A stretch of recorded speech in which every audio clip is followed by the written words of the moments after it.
જય સ્વામિનારાયણ ફ્રેન્ડ્સ. તો આજે લેક્ચરમાં આપણે સ્વાધ્યાય 2.3 એમાં એક્ઝામ્પલ્સ જોવાના છે. તો આપણે ગયા બંને લેક્ચરમાં વિધેયની વ્યાખ્યા, વિધેય શું છે અને વિધેયના પ્રકાર શું છે એના વિશે આપણે જોઈ ગયા છે મિત્રો. ઓકે, તો હવે અહીંયા આપણે પ્રથમ એક્ઝામ્પલ્સ એવું કહે છે મિત્રો, ધ્યાન આપજો કે કયો સંબંધ વિધેય છે. મીન્સ કે અહીંયા જે રિલેશન્સ આપ્યું છે એ વિધેય છે કે નહીં એ ચેક કરવાનું છે અને કારણ આપવાનું છે. જો વિધેય હોય તો તેનો પ્રદેશ અને વિસ્તાર પણ મેળવવાનો છે. તો મિત્રો જે પ્રમાણે આપણે સંબંધ માટે પ્રદેશ શોધતા હતા અને સંબંધ માટે વિસ્તાર શોધતા હતા એ જ અહીંયા કરવાનું છે. કારણ કે વિધેય પણ એક શું છે, સંબંધનો પ્રકાર જ છે, જે મેં તમને ગયા લેક્ચરમાં કીધું હતું. ઓકે મિત્રો, તો આપણે એ જોઈ ગયા છે.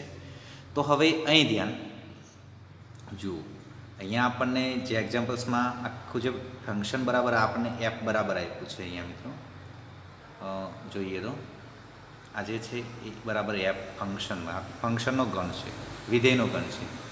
ઓકે, તો ફ્રેન્ડ્સ આમાં આપણે કે 2નો 1 જોડે સંબંધ છે, 5નો પણ 1, 8નો 1 જોડે, 11નો 1 જોડે છે, 14નો 1 જોડે ને 7નો પણ 1 જોડે. મીન્સ કે આકૃતિ આ પ્રમાણે હોય. જુઓ આકૃતિ પ્રમાણે કે 2 પણ 1, 5 પણ 1, 8 પણ 1, 11 પણ 1 સાથે 14 અને 17. તો આકૃતિ પરથી સ્પષ્ટ છે કે આપેલ સંબંધ એ વિધેય છે, કારણ કે એના પ્રત્યેક ઘટક માટે એક પ્રતિબિંબ મળે છે, તેનો પ્રદેશ. ઓકે, જે અહીંયા પ્રતિબિંબ દરેકનું મળે છે. મીન્સ કે મેં તમને આગળ બી કીધું હતું કે જે અહીંયા જે આગળ આકૃતિ હોય એનો ઘટક રહેવો ના જોઈએ. બરાબર છે? તો દરેક જે છે એનું પ્રતિબિંબ સ્પેશિયલી મળે છે. માટે આપણે તેનો પ્રદેશ કયો છે, અહીંયા જે પ્રથમ ઘટક હોય ને, ક્રમયુક્ત જોડના પ્રથમ ઘટક એ બધા શેમાં આવે મિત્રો? પ્રદેશમાં આવે. એટલે એનો પ્રદેશ શું થશે? અહીંયા 2, 5, 8, 11, 14 અને 17 આ એનો શું થયો? પ્રદેશ થયો. અને વિસ્તાર તો કે જે અહીંયા ઇમેજ મળે, એના પ્રતિબિંબો મળે, એ બધો શું થાય? વિસ્તાર. વિસ્તાર એકાંકી ગણ છે મિત્રો. ઓકે, સિંગલટન છે. એટલે અહીંયા તમને મેં કહું કે આ જે f(2) ની કિંમત કેટલી? 1 મળી. જુઓ, આનું મતલબ આવો થાય. એ પ્રમાણે f(5) ની કિંમત કેટલી કહેવાય મિત્રો? 1 કહેવાય.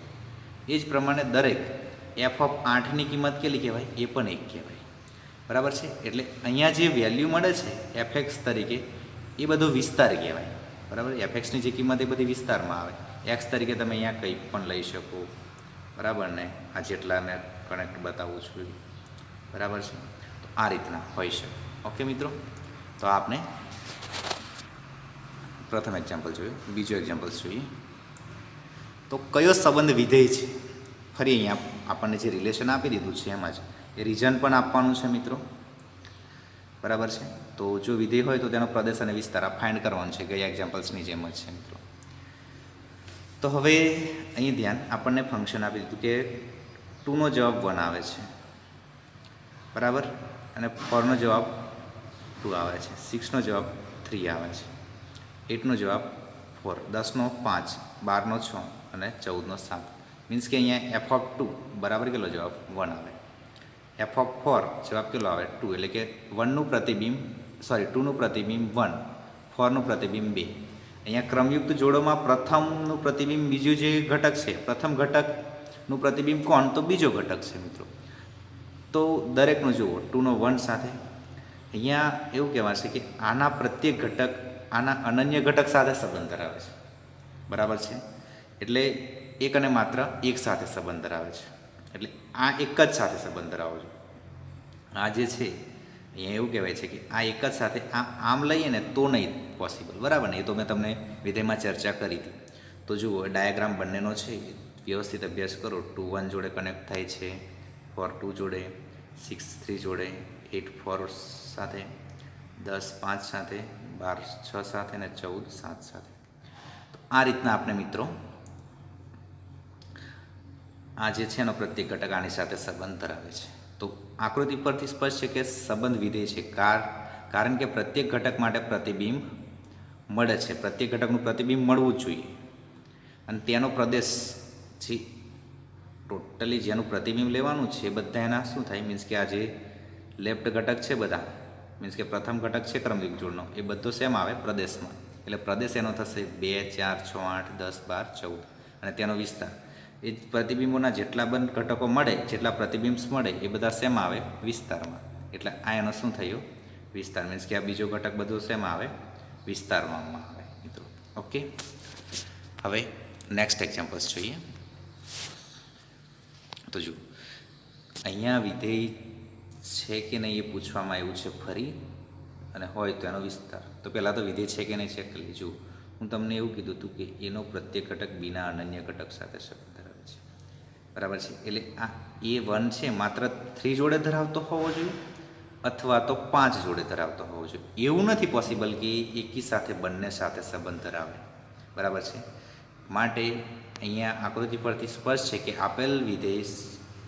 આપેલ સંબંધ જે છે એ વિધેય નથી, કારણ કે 1 ને 2 પ્રતિબિંબ મળે, બરાબર છે, જે 3 અને 5 બંને પ્રતિબિંબ. કોઈ દિવસ કોઈ એક સંખ્યાના 2 પ્રતિબિંબ મળતા નથી મિત્રો. ઓકે, હા, 2 સંખ્યાના 1 પ્રતિબિંબ મળે, પણ એક સંખ્યાના 2 પ્રતિબિંબ મળતા નથી. વિધેયમાં એવું છે કે કોઈ એક સંખ્યાનું માત્ર એક જ પ્રતિબિંબ મળે તો જ એ ફંક્શન કહેવાય. ઓકે મિત્રો, તો હવે નેક્સ્ટ એક્ઝામ્પલ જોઈએ. એટલે આ વિધેય નથી. જો ઉદાહરણ આપવું હોય તો આ રીતના આપણે આપી શકાય. તો આમાં પણ નીચેના પૈકી કયો સંબંધ વિધેય છે એ જ આપણને પૂછવામાં આવ્યું છે. તો ફર્સ્ટ જે આપણે આ જાતે ગણવાનું છે મિત્રો. તો અહીંયા ધ્યાન આપજો કે 3નું અહીંયા જુઓ, અહીંયા ફર્સ્ટ આપણે લખી દેવાનું છે મિત્રો. આમાં આપણે ગણી શકીએ ફર્સ્ટ માટે. તો ધ્યાન રાખજો, પ્રથમ માટે છે કે 3 છે એનો સંબંધ 3 સાથે, 4 છે એનો સંબંધ 2 સાથે. જુઓ, પહેલાં આ જોડ, પછી હવે આ 5 એ જોડ માટે 5નો 1 સાથે, પછી 6 0 એ માટે 6નો 0 સાથે, અને 7નો 7 સાથે. તો 3 જોડે, 4 2 જોડે, 5 1 જોડે, 6 0 સાથે અને 7 સાથે કનેક્ટેડ છે મિત્રો. તો પ્રથમ વિધેય છે એટલે એનો જવાબ આ રીતના છે. એટલે આકૃતિ પરથી સ્પષ્ટ છે કે જે પ્રથમ સંબંધ છે, આ સંબંધ આપ્યો છે, એ સંબંધ શું કહેવાશે? વિધેય કહેવાશે. બીજા માટે જો આનો વિસ્તાર આપણે શોધવો હોય તો વિસ્તાર કયો આવે? RF. શું વિસ્તાર શું આવે? રેન્જ ઓફ ધ ફંક્શન 3 2 1 0 અને 7. આનો વિસ્તાર. પ્રદેશ એનો શું આવે? DF, બરાબર ને? તો એટલે DF મીન્સ કે ડોમેન ઓફ ધ ફંક્શન. તો 3 4 5 6 અને 7 એનો પ્રદેશ થઈ જાય છે. ઓકે મિત્રો, તો આ જે એક્ઝામ્પલ છે એ તમને જાતે ગણવાનું છે. Do your self. Okay friends, આ રીતના આપણે એક્ઝામ્પલ્સ ગણવાના છે. તો જોઈએ નેક્સ્ટ એક્ઝામ્પલ્સ. પણ વિદ્યાર્થી મિત્રો તમને હોમવર્કમાં આપીએ છીએ. ઓકે, જાતે ગણવાનું છે. વિધેય છે કે x થી y પરનું વિધેય છે કે નહીં તે નક્કી કરવાનું છે. x એક ગણ આપી દીધો છે અને બીજો y આપેલો છે, તો એ પણ હોમવર્કમાં આપીએ છીએ મિત્રો તમને. હવે આમાં આપણે વાસ્તવિક વિધેયના પ્રદેશ અને વિસ્તાર શોધવાના છે. તો મિત્રો જે પહેલાં જોયા વિધેયો, પહેલાં એક્ઝામ્પલ 17 જોઈએ, એમાં આપણને અમુક લિમિટેડ મીન્સ કે શાંત ગણમાં મળતા હતા પ્રદેશ. હવે અનંત ગણમાં મળશે. આપણે અનંત ગણની વ્યાખ્યા પણ શીખી ગયા છે કે જેની સભ્ય સંખ્યા નિશ્ચિત નથી તેને અનંત ગણ કહી શકીએ. જેના ઘટકોની સંખ્યા નિશ્ચિત ના હોય તેને અનંત ગણ કહીએ છીએ ને. તો અહીંયા એક એવો અંતરાલ મળશે. મેં તમને આગળ અંતરાલ વિશે ચર્ચા કરી હતી મિત્રો. તો યાદ હોય તો તમને મેં એવું કીધું હતું કે અંતરાલ આ રીતના હોય, A અને B. આવી કોઈક રેખા હોય મિત્રો, તેનું આ ને આ B આટલો ખંડ. એટલે આની અંદર તો અસંખ્ય સભ્યો હોય ને. આ એક ગાળો મળે છે આમાં આટલો, તો એમાં અસંખ્ય સભ્યો હોય મિત્રો, માટે અનંત ગણ કહેવાય છે. એટલે અહીંયાથી કદાચ ઉદાહરણ તરીકે તમે 2 3 લઈ લો તો 2 3માં ખાલી 2 3 સભ્યો નથી, ઘણા બધા સભ્યો છે. એમાં ચોરસમાં દર્શાવો તો એ સવૃત અંતરાલ, અને આ રીતના દર્શાવો તો વિવૃત અંતરાલ. આમાં 2 અને 3નો સમાવેશ નહીં થતો, ખાલી 2 અને 3 વચ્ચેના ગાળાનો સમાવેશ થાય. આમાં 2 અને 3 પણ સમાવેશ અને એના ગાળાનો પણ સમાવેશ. ઓકે મિત્રો, તો હું જ્યારે પણ તમને એવું કહી દઉં કે એક્સ ગ્રેટર ઇક્વલ ટુ 0, એનો મતલબ એવો થાય કે 0 લેવાનો છે અને 0થી તમામ મોટી સંખ્યા, મીન્સ કે અહીંયા 0 હોય મિત્રો, અહીંયા ધ્યાન, તો આ સાઈડ તમામ ધન લેવાની, મીન્સ કે અનંત સુધી જવાનું, જેને વિવૃતમાં બતાવવાનું છે આ રીતના. બરાબર છે. તો અહીંયા આપણે વાસ્તવિક વિધેયનો પ્રદેશ અને વિસ્તાર શોધવાનો છે. એમાં fx બરાબર માનાંકમાં પેલું માઇનસ ચિહ્ન છે ને માનાંકમાં એક્સ છે. તો હવે શું કરીશું મિત્રો? તો પહેલાં તો એક્સ બિલોંગ્સ ટુ આર, એટલે કે એક્સની કિંમત ગમે ત્યાંથી લઈ શકીએ, એટલે f from R to R લઈ શકાશે. એટલે x belongs to R, f વાસ્તવિક વિધેય છે. ને તમને એ પણ વાસ્તવિક વિધેયમાં આપણે ચર્ચા કરીએ છીએ અહીંયા કે વાસ્તવિક વિધેય કોને કહેવાય? તો કે જે વિધેયનો પ્રદેશ વાસ્તવિક સંખ્યા હોય એને વાસ્તવિક વિધેય કહીશું. એટલે સિમ્પલ છે, અહીંયા આ વિધેયનો પ્રદેશ કયો લઈ લઈશું? ડીએફ બરાબર આર, એટલે કે વાસ્તવિક સંખ્યા લઈ લઈશું. માટે એક્સ બિલોંગ્સ ટુ આર છે. ઓકે, હવે એફએક્સમાં જે કિંમત મૂકીએ છીએ એ વાયની મળવાની છે. તો વાય બરાબરમાં જો વાય બરાબર આપણે એફએક્સ કહેતા હોય છે મિત્રો, તો એફએક્સ તરીકે પહેલાં -12 છે અને અંદર એક્સ છે માનાંક, એ મૂકી દો તો વાય બરાબર માઇનસ માનાંકમાં એક્સ થશે ને. ઓકે, હવે અહીં ધ્યાન, અહીંયા શું કરીએ છીએ કે માનાંક એક્સનો વિધેય જે આ જે છે માનાંક વિધેય હોવાથી તેનો વિસ્તાર કેવો છે? 0થી કેવો છે? અનંત છે. બરાબર છે. એટલે માનાંક એક્સ હંમેશા ગ્રેટર ઇક્વલ ટુ કેવું હોય? 0 હોય મિત્રો. બરાબર છે. તો આનો જે વિસ્તાર છે આટલો છે. હવે માનાંક એક્સની આગળ શું મૂક્યું છે? માઇનસ ચિહ્ન, તો આખો પલટાઈ જાય. માટે શું થઈ જાય? માનાંક એક્સ ગ્રેટર ઇક્વલ ટુ 0, તો માઇનસ માનાંક એક્સ શું થાય? માઇનસ વડે ગુણો તો અસમતા બદલાઈ જાય, આ પ્રમાણે થઈ જાય ને. તો એ જે થશે 0 લઈ શકાય, 0થી છેક માઇનસ અનંત સુધી, એટલે આ રીતના એનો અંતરાલ બને કે અડધો વિવૃત અંતરાલ માઇનસ અનંતથી 0 સુધી આનો શું બને? વિસ્તાર બને. કમ તો કે માનાંક એક્સની આગળ કયું ચિહ્ન છે? માઇનસ છે. ઓકે ફ્રેન્ડ્સ, તો ક્લિયર? આમાં હજી કોઈ ડિફિકલ્ટ હોય તો મને તમે કહી શકો છો. જોઈએ નેક્સ્ટ. ઓકે, તો એફએક્સ બરાબર 9 કે જે વર્ગમૂળની અંદરનું પદ છે 9 - x², એ હંમેશા 0 કરતાં કેવું થશે? મોટું જ થશે. તો જ એફ વ્યાખ્યાયિત થાય એવું કહેવામાં આવે છે. ઓકે ફ્રેન્ડ્સ, તો અહીંયા x² - 9 એ લેસ ધેન 0 થઈ શકે. બરાબર છે. ઇમ્પ્લાઇઝ x² - 9 જે છે,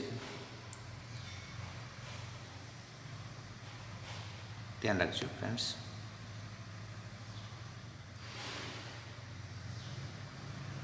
અહીંયા શું કરે છે? અહીંયા લેસ ધેન 0 નહીં,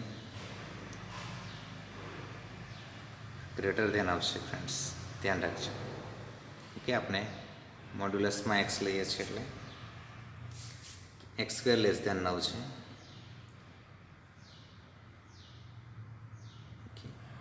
કોઈ કાળે 0, અહીંયા ચિહ્નમાં થોડું મિસ્ટેક રહેશે ફ્રેન્ડ્સ, ધ્યાન રાખજો, ગ્રેટર ધેન હશે. ઓકે, હું શું કહેવા માગું છું? અહીંયા આ જે છે ચિહ્ન એ આપણું ગ્રેટર ધેન છે. x² - 9 ઇઝ ગ્રેટર ધેન 0 રહેશે. તો એના બે અવયવ પડે, x - 3 અને બીજા કેટલા પડે? x + 3 પડી શકે છે. તો આ રીતના એના અવયવ છે. આ ચિહ્ન થોડું મિત્રો ધ્યાન રાખવાનું છે, ગ્રેટર ધેન છે. ઓકે, એ જ આવશે, એટલે એ ખાસ ધ્યાન રાખે. આ પ્રિન્ટિંગ મિસ્ટેક છે, અહીંયા ધ્યાન રાખજો. બરાબર છે, ગ્રેટર ધેન 0 છે. હવે -3 લેસ ધેન -x, આ ટાઈપનું થઈ જશે મિત્રો. બરાબર ને? આ પણ ગ્રેટર ધેનમાં આવશે. બરાબર છે. ઓકે, એટલે ધ્યાન રાખજો આપણે ગ્રેટર ઇક્વલ ટુમાં. બરાબર છે.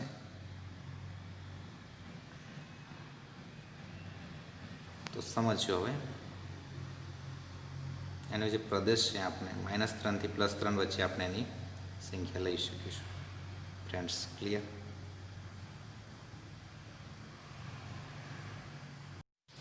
ઓકે મિત્રો, તો આ એક્ઝામ્પલ્સ આપણે જોઈએ તો વાસ્તવિક વિધેયના પ્રદેશ અને વિસ્તાર અહીંયા જોવાનું છે. તો કે અહીંયા વાસ્તવિક વિધેય કીધું છે મિત્રો. તો એક વસ્તુ યાદ રાખજો, વાસ્તવિક વિધેય કોને કહેવાય કે જેનો પ્રદેશ વાસ્તવિક સંખ્યા હોય. મીન્સ કે અહીંયા જે એક્સની કિંમત છે એ શેમાંથી લેવાની, એક્સ બિલોંગ્સ ટુ આરમાંથી, મીન્સ કે રિયલ નંબરમાંથી. તો એને રિયલ ફંક્શન રિયલ ફંક્શન કહેશું અને એક રિયલ વેલ્યુએડેડ ફંક્શન આવશે, એ પણ એની આપણે ચર્ચા કરીશું. હવે ધ્યાન રાખજો કે આ ફંક્શન છે જો એમાં જો વર્ગમૂળમાં કોઈ પણ કિંમત હોય એ હંમેશા 0 કે 0 કરતાં કેવી હોય, મોટી છે. એટલે કે એક્સ આપણે કેવો હોવો જોઈએ, 0 કે 0 કરતાં મોટો જ હોવો જોઈએ, તો જે વર્ગમૂળ વ્યાખ્યાયિત થાય. એટલે અહીંયા શું કીધું છે કે જે આ એફએક્સ આપણને આપી દીધું છે √9 - x², એ 9 - x² 0 કે 0 કરતાં કેવા હોય, મોટા હોય તો જ એફએક્સ વ્યાખ્યાયિત થાય છે મિત્રો. તો જો હવે આપણે એવું કહી શકાય કે 9 - x² એ 0 કરતાં મોટા હોય તો જો માઇનસ ચિહ્ન વડે ગુણો, મીન્સ કે x² - 9 કરો તો એ 0 કરતાં કેવા હોવા જોઈએ, નાના હોવા જોઈએ ફ્રેન્ડ્સ. બરાબર છે. અહીંયા જો એ 9 - x² > 0 તો x² - 9 લેસ દેન શું થવા જોઈએ, 0. તો 9 આ બાજુ આવશે તો શું થઈ જાય, x² < 9 થાય. હવે આમાંથી પણ જુઓ, ધેરફોર આના બે અવયવ પડે ને, આ તો x² - 3² કહેવાય. તો x - 3 અને શું પડે, x + 3. આ રીતના આનું ફેક્ટરાઇઝેશન કર્યું < 0. અહીંયા શું કર્યું કે અહીંયા x², તો આ બાજુ વર્ગમૂળ તો પેલી બાજુ પણ વર્ગમૂળ, તો મોડ્યુલસ એક્સમાં < 3 આવ્યો. એનો મતલબ એવો થાય કે -3 < x અહીંયા ઓનલી સ્ટ્રિકલી < છે, ધ્યાન રાખજો, <= બરાબર છે. તો એ પણ મિત્રો યાદ રાખજો કે અહીંયા આપણે ગ્રેટર = 0 લઈશું, અહીંયા <= અહીંયા પણ <= અહીંયા પણ <= લઈશું, અહીંયા પણ <= તો જ આપણે સૌરુદ અંતરાલ વ્યાખ્યાયિત કરી શકીએ. બરાબર છે. એટલે <= ખાસ મિત્રો ધ્યાન રાખે. તો અહીંયા પણ <= થઈ જશે. એટલે માના કે x < 3 થાય એનો મતલબ શું થાય કે -3 x <= 3 થશે મિત્રો. તો આ રીતના આ ઇક્વાલિટી એટલે કે અસમતા બનાવી શકે. અહીંયા પણ આ રીતના આપણે કરી શકતા હોય છે મિત્રો. કઈ રીતના, તો કે x - 3 < 0 તો x < 3 થયા. પછી x + 3 < 0 એટલે x < -3 થાય. મીન્સ કે અહીંયા આપણે છે આ બંનેમાં શું કે આ 0 કરતાં નાના ક્યારે હોય, એક પ્લસ હોય ને એક એ હોય. તો જો x - 3 એ જો 0 કરતાં મોટા લઈએ તો x + 3 એ 0 કરતાં કેવા લેવા પડે, નાના લેવા પડે. કારણ કે આ એક માઇનસ હશે ને એક પ્લસ હશે તો એ બંનેનો ગુણાકાર થઈને ઋણ સંખ્યા બનતી હશે ને મિત્રો. તો x < -3 તો આ પોસિબલ નહીં, x < +3 એ પણ પોસિબલ નથી. એનો મતલબ એવો થાય કે x + 3 એ <0 હશે અને x - 3 એ < 0 હશે. તો x < 3 અને અહીંયા શું આવશે, x < -3. એટલે આ રીતના બનશે. મીન્સ કે આ પણ <= આપણે લઈશું ફ્રેન્ડ્સ. ઓકે. તો અહીંયા આ ફંક્શન હવે y = fx અને fx તરીકે આ છે એ મૂકી દીધા છે. આના પરથી લખી શકીએ એનો પ્રદેશ -3 થી 3 સૌરુદ અંતરાલ મળે. હવે શું કર્યા, y છે અહીંયા y = fx, તો વર્ક કરી નાખો તો આ બાજુ પણ વર્ગમૂળ નીકળી જાય. Okay friends. તો શું કરે છે કે x² = 5² આ બાજુ ને x² આ, તો x² = 9 - y². તો x = 9 - y² વર્ગમૂળમાં આવી જાય, એક્સનું વર્ગમૂળ કરો તો બરાબર. ફરીથી તે જ પરિસ્થિતિ કે 9 - y² > 0 હોવો જોઈએ. ઓકે મિત્રો. તો y² - 9, જો 9 - y² > 0 તો yને ધન કરી દો તો y² - 9 < 0 થઈ જશે. તો y² બરાબર આના પછી આ સ્ટેપ થઈ શકે, નવા બાજુ આવતા રહે ને તો. Okay friends. તો આના પણ ફરી ફેક્ટરાઇઝેશન્સ અવયવ પાડ્યા છે, y - 3 અને y + 3 < 0. અહીંયા ફરી વર્ગમૂળ લેવામાં આવ્યું છે, મોડ્યુલસ y < 0 કર્યા છે. આ પણ તે જ પરિસ્થિતિમાં આવે, આ પણ તે જ પરિસ્થિતિમાં < <= તમે લઈશું. તો y > પણ -3 થી 3 જશે. ઓકે મિત્રો, તો એનો જે y બિલોંગ્સ ટુ 0થી હવે શું છે કે મોડ્યુલસ y છે વર્ગમૂળમાં, તો વર્ગમૂળની કિંમત જો -3 થી 0, 0 થી 3 આવે. હવે વર્ગમૂળની કિંમત કોઈ દિવસ y બિલોંગ્સ ટુ -3 થી 3 ખરી, પરંતુ y બરાબર √9 - x² છે. હવે એ કિંમત છે ને 0, 3 અને અહીંયા -3માં માઇનસ તરફ ના હોય કોઈ દિવસ. આની કિંમત જે આ વર્ગમૂળમાં છે એની કિંમત અહીંયા -0 કરતાં નાની હોય, 0 કરતાં મોટી છે. એટલે 0 આપણે 3 સુધીની લિમિટ છે, તો એ y બિલોંગ્સ ટુ શું આવે? 0 થી 3 આવે.